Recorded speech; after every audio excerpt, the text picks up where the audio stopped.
Welcome back. So today I'm joined with the lovely Charlotte. Charlotte is a speech and language therapist, a mother and a podcaster. Charlotte is the host of the podcast Just Three Things. Welcome to the podcast, Charlotte. How are you? I'm good. Thank you so much for having me. It's a pleasure to be here. No, I'm really, really glad to get you on. I feel like this episode is so needed. And as you know, we've tried to get this going. This is our third time that we've tried to schedule this in. So I'm just glad we finally got it in. I think that speech and language development is an issue that's relevant to so many families. So I'm really happy to be here to help. Yeah, definitely. So I think just to start off, if you could just tell us a little bit of background on you, your family life, and then also how you got into this field. Sure. So I'm Charlotte, as you said. I'm a speech and language therapist and I'm a mum of two. So I work for myself now. I previously worked in the NHS, and then a couple of years ago, I started to work for myself. And a large part of that is because I have a just coming up for 6 and 8-year-old, and I just wanted to have a bit more flexibility to be with them. So I work very flexibly, and I do a few different things in my role. So I do some assessments. I've done some additional training as well as my speech and language degree, where I can be part of a multidisciplinary team as part of the autism assessment process. So I work with pediatricians and clinical psychologists and occupational therapists to support families who are going through the diagnostic process for autism. And then I also do some work myself through my platform Speech Therapy with Charlotte, where I'm really trying to support families who are waiting for speech and language therapy. We know that there's so many families out there who wait. So I just try to give high quality advice to families and to professionals who work in schools and childcare settings as well about what they can be doing with kids whilst they're waiting for speech therapy, the sorts of things that you can be doing day to day when you're with your children to support their speech and language development. So as part of that, I have a podcast too. It's called Just Three Things.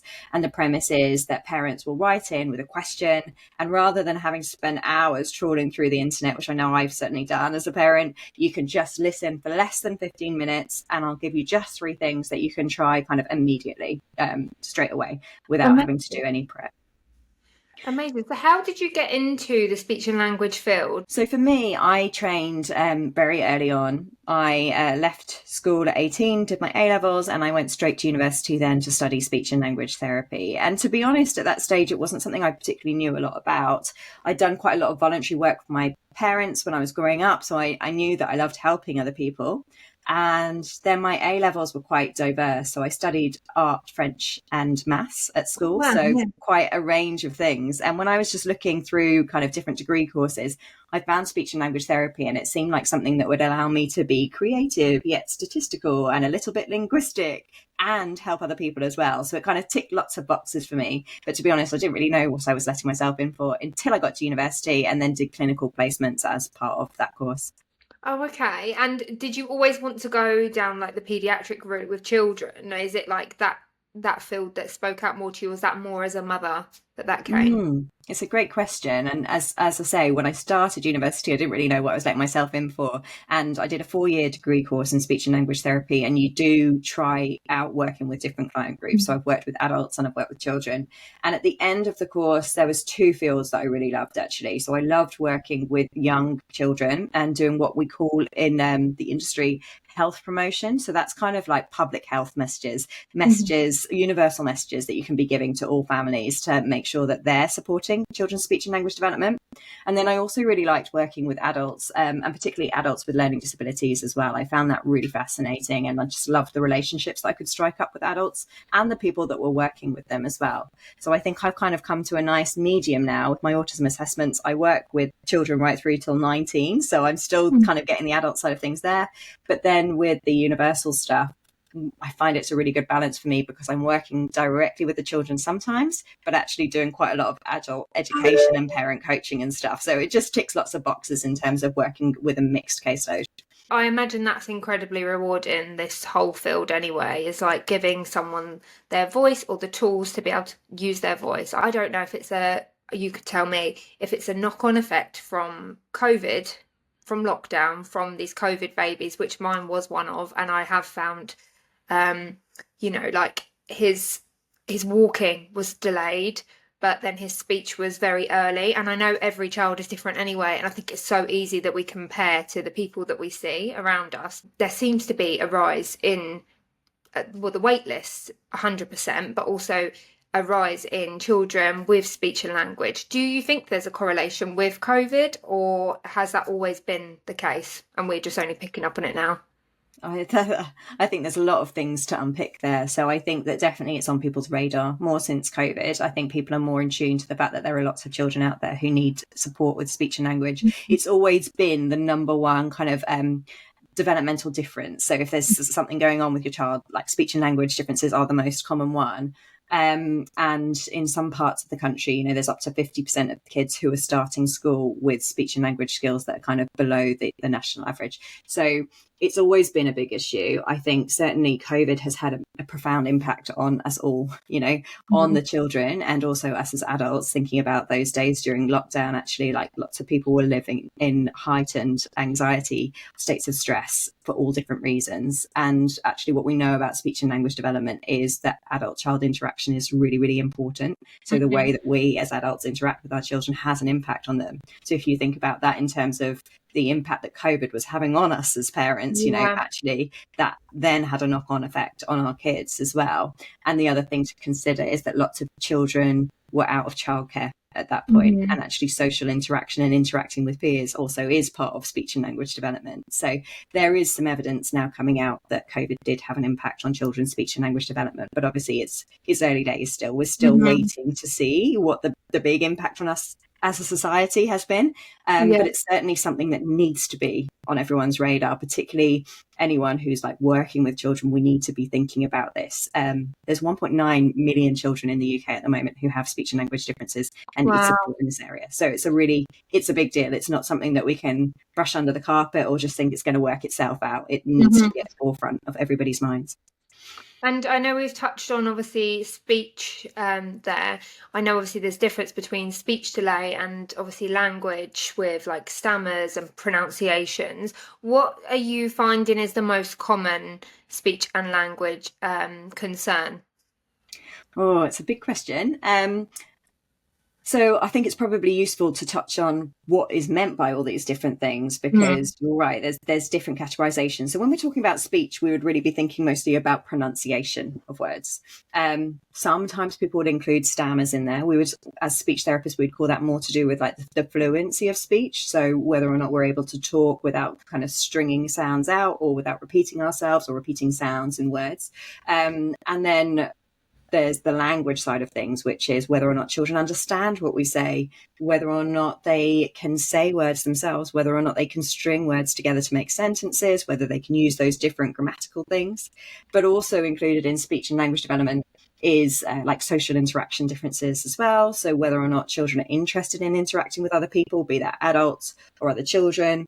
And it also includes attention as well. So being able to attend and focus and engage in activities and listen to instructions. So it's quite covers a real broad range of things. And actually, we often say that maybe speech and language therapists should be renamed communication therapists, because it's everything, not just speech and language.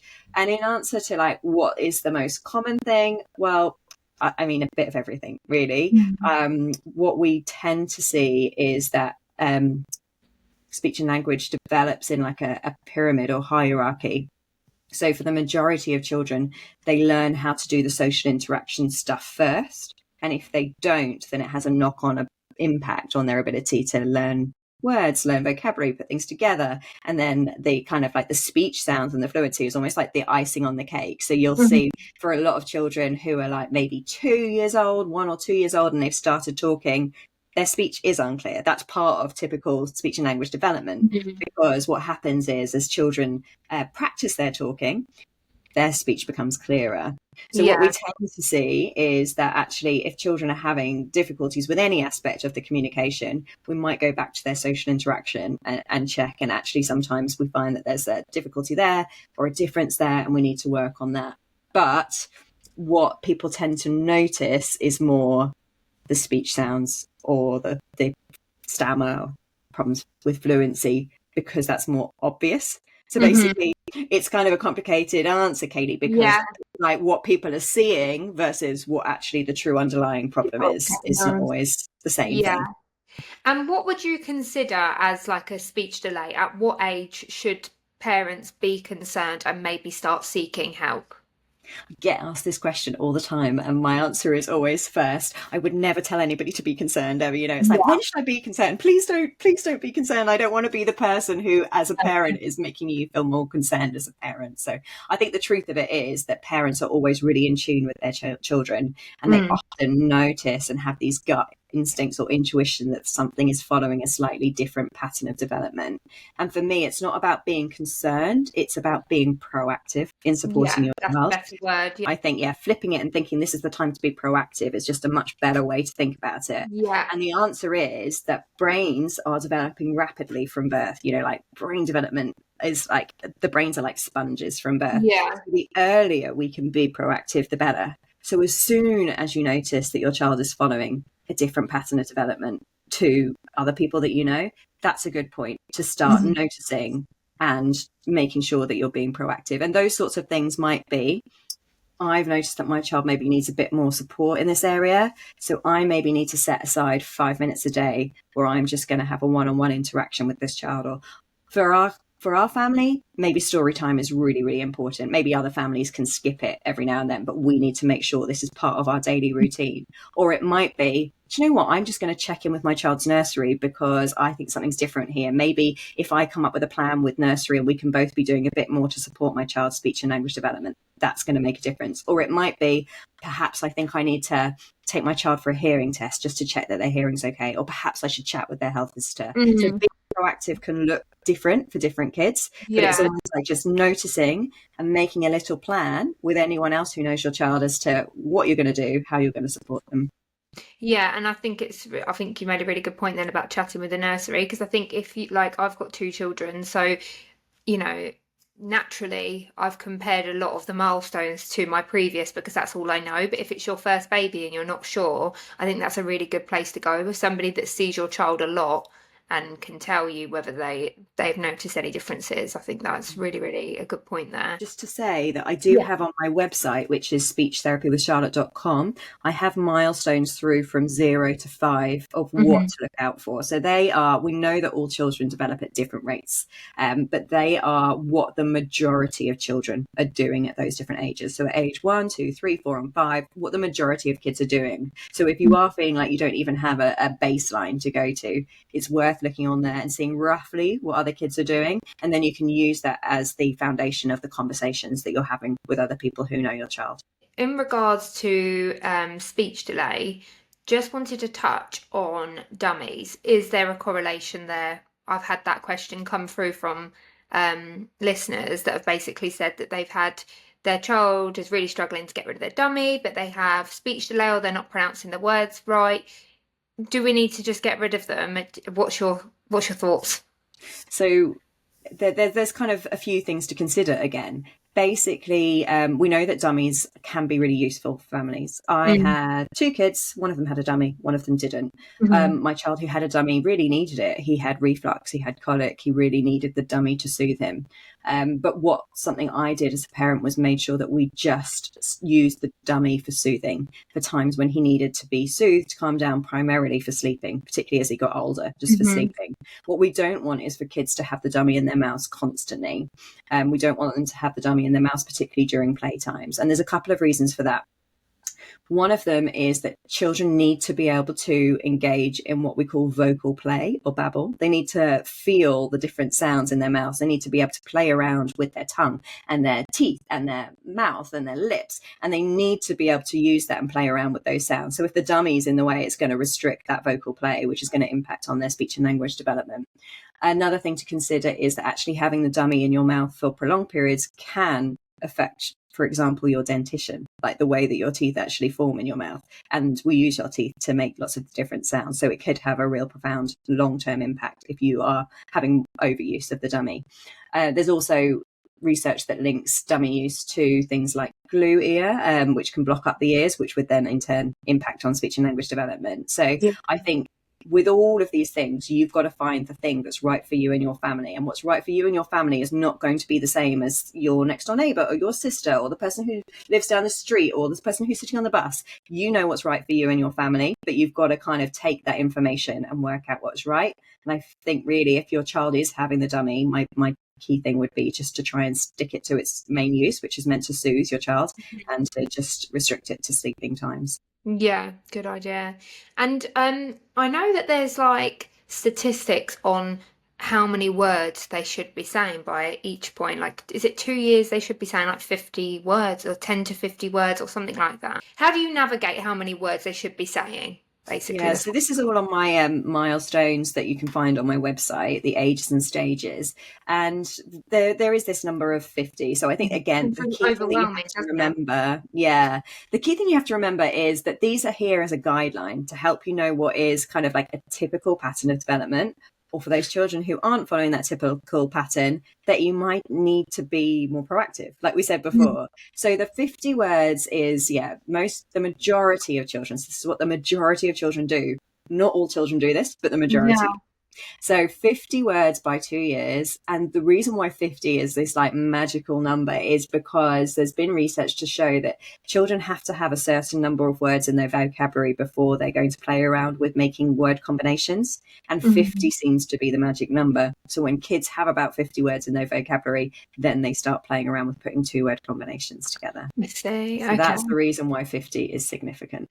And then going back to language, if our child, the speech is there, they've managed to, put sentences together, but their pronunciation on a word isn't necessarily correct. And like, to me, I love it when my little boy gets these little words mixed up. I think it's so cute. But, if it is having an effect and people aren't understanding, maybe they're going to school and they're getting their words mixed up, how can we implement them to do the correct pronunciation without seeking a speech and language therapist? Like, what can we do at home? Yeah, it's a great question. So first, just during conversation, what I would recommend that you do is try not to reinforce the kind of the mispronunciation too much. And I'm just the same as you, Kaylee. I can still remember words that my children mispronounced, and they're so cute. And there's this I guess there's this temptation that as a family, you all just start calling it. Oh, yeah, we have. Marrots is up. That's all well and good when you're within the family context. Yeah. But then if they're going to go to nursery or school and they're calling something by the wrong name and the whole family have reinforced that, that's when things become tricky. So it's fine, of course, with like the odd word that's endearing. But if it's with the like majority of their stuff, you just need to be mindful to not try and reinforce the wrong thing too much and make sure that they know the right thing. Because there are times when children have just kind of misheard something or like had a misrepresentation of something and they've just kind of got the name wrong. So actually just in conversation, what can be really useful is if you repeat them, but you give the correct model. So you're kind of recasting their sentence back with the correct speech sound model. But what I would always say to families, if you're starting off with this, try and insert the word yes in that, because as soon as you say the word yes, you're saying, I've understood you, I'm not trying to correct you. And what we're not trying to do at this stage is like interrupt the flow of a conversation, tell a child that they've got it wrong. We're not actually getting them to repeat it back either. We're just saying it for them to model. So the conversation might sound like, look, mummy, I like that dog. And you could go, yes, I like that dog too. So you are just saying it for them so that they can hear it. You're not saying, it's not a dog, it's a dog. You're not saying, can you say dog? Because that can get quite annoying for children. Yeah. It can get quite frustrating and it interrupts the flow of conversation. And what we know about speech and language development is it's practice that's really important. It's with practice that we make progress. And what we want our children to do is feel confident and want to take part in conversations with us over and over again, because through that practice making progress, their speech is going to gradually become clearer. If we're stopping them, telling them that they got it wrong, or even asking us to repeat them too much, they might just get bored and not want to have those interactions with us so much. And then they're not going to have that practice and they're not going to make progress. So it's like gently just trying to model the right thing to them. Yeah, I do actually have a whole podcast episode all about supporting pronunciation. So it's probably worth, if somebody is listening, look out for that episode. I think it's episode number 9. It's the one about supporting your child's pronunciation. Because what you might also want to do is look to see if there's any patterns, if there's particular sounds that your child seems to be finding difficult. And I've got some ideas on there about if you've noticed that there's a particular sound, what kind of games you might want to play. The Yeah. other thing that I would really just recommend to families, particularly if it's the pronunciation that you're concerned about, is to think about going to your GP or health visitor requesting a hearing test. It may well be that your child's hearing is fine, but I always think it's like the first port of call, like let's just check that they can hear the difference between the different sounds. Yeah, okay, yeah, that makes total sense. So I just want to touch on, obviously, you can have two children in the same home, be brought up in the same environment, you've done exactly the same things, and you could have one child with a speech development and one without speech or language. I know that as a parent, when we have that, we sit there and we question ourselves and we think, have we done something different? Is this different? Do you get a lot of that within the clients that come to you? Yeah, I think like the parental guilt is massive. It's a real thing, right? And we're always trying to work out why this has happened. And the truth of it is that like all of our genetics are different, you know, like our brains develop differently. And you can see that when you've got more than one child in one family and they're developing at different rates. And actually, if we even take the speech and language aspect out of it, for anyone who's listening who has more than one child, they are different. They didn't do absolutely everything at the same time. They didn't meet their milestones at the same time. They have different personalities, you know, like, and there's this knock-on effects. Like there's slight part of that is nature, of course, but then the way that we interact with them becomes different because they are different people. And it's like an ongoing thing. I think there's a real interaction with nature and nurture. And I think the key thing that I'd say to parents is like, this is a massive thing. And that's one of the reasons why I created the podcast and started answering people's questions, because I was getting the same questions over and over again. And I think that there's some real strength in hearing that your question's actually been asked by another parent.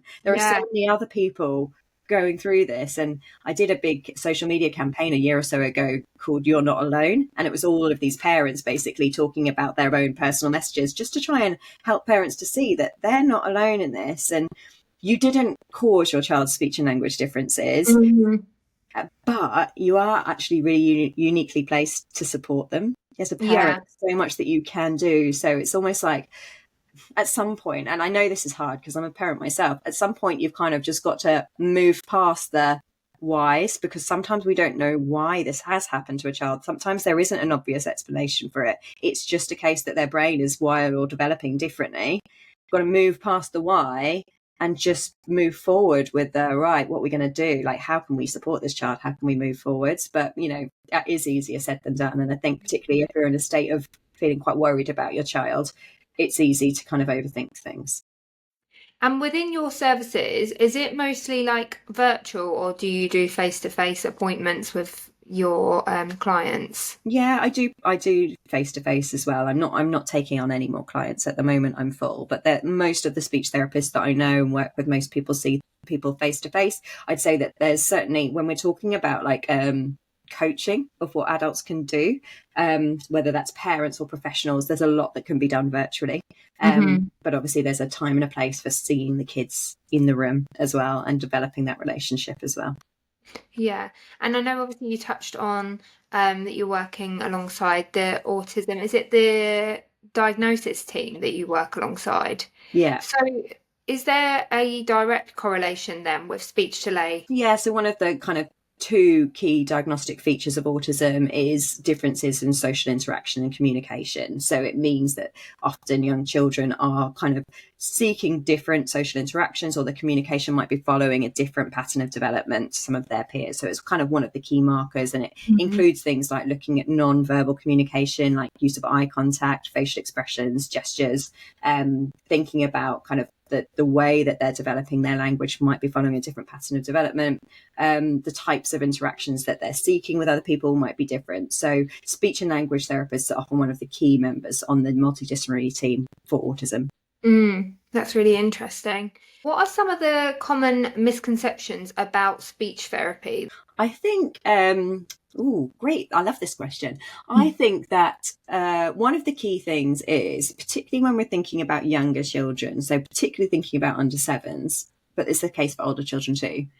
As I've spoken about already, parents and professionals and anyone that's seeing your child day to day, they're likely to have a more profound impact on a child than a speech therapist who's maybe coming in once a week or once a fortnight or whatever that dosage is. So it's a really there's a real evidence base, and one of the ways that speech therapists love to work with this age group is to train up and empower other people, and that's because that's what's really effective. And the direct work with this age group particularly would be around assessment, like a speech therapist seeing the child to work out what's going on, to work out what the most relevant bits of advice are. But there is a lot of benefit in this kind of consultative model. And I'd say that there's a bit of a misconception from parents sometimes that they think they're being fobbed off, or they think that this is a result of not having enough speech therapists around, which is a problem, that there are maybe not enough speech therapists, but actually you're not being given this kind of coaching format because of that. It's still a valid bit of therapy and it's still really effective. So I think just as a parent, if a speech therapist is recommending that kind of approach to you, that is really effective. So I really want people to know that that is effective, and it's not as a result of there not being enough staff. It actually might be the most effective way to work with your child, depending on what's going on with them. So that would be one misconception. I still have people coming in the room thinking that I'm going to prescribe medication for their child, which is not the way. It's usually like a play-based intervention.